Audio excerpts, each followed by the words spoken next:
Today I'm going to teach you how to do front brakes on a 2015 Nissan Xterra Pro. First step, we get all these lug nuts out and we remove the wheel. The next thing you want to do is use a 14mm socket to remove the two slide pin bolts. You do not have to remove them both the full way. Remove one, flip it up, and you can slide the slide pin out. And then you want to use a 19mm bolt to take off the caliper bolts to remove the bracket over the rotor. Sometimes these guys can be a little bit tight. Let's see. There we go. Alright, now that we have the one taken out, the other bolt's still in there, you can flip it up, push it out.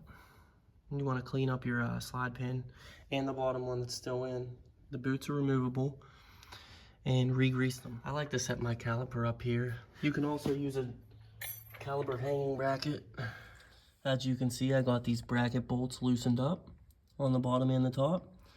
Once you take this out, the bracket will come loose. And you want to take note of where your squealer tabs are on the brake pads. It's on the rear and the back, right here. So when you put your new pads on, you'll see that. Next, since we got this bracket off, you want to hit the rotor as you spin it around the edges, knock some of that rust off and get it loose on the hub. Then you can remove the rotor to replace the rotor. Now that we got the rotor loose, pull that off the hub and set it aside.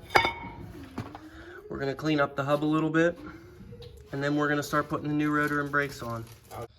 One thing I like to do is put the rotor on backwards, clean it off with brake clean, get some of that oil from the factory off of it, and then we'll flip it around, clean it off the other side, and start installing the bracket. As you can see, I have my son tightening this 19mm on the caliper bracket. Once we get this tightened up, we'll throw the brake hardware on, and we will lube up the dog ears on the brake pads. As you can see, we got the dog ears greased. We're going to put the front pad on. Alright, now that we got the brake pads on, everything greased up, cleaned those slide pins, and greased those as well, we're going to move on to compressing the brake caliper and putting everything back together. Alright, and there you go. We got the brakes done.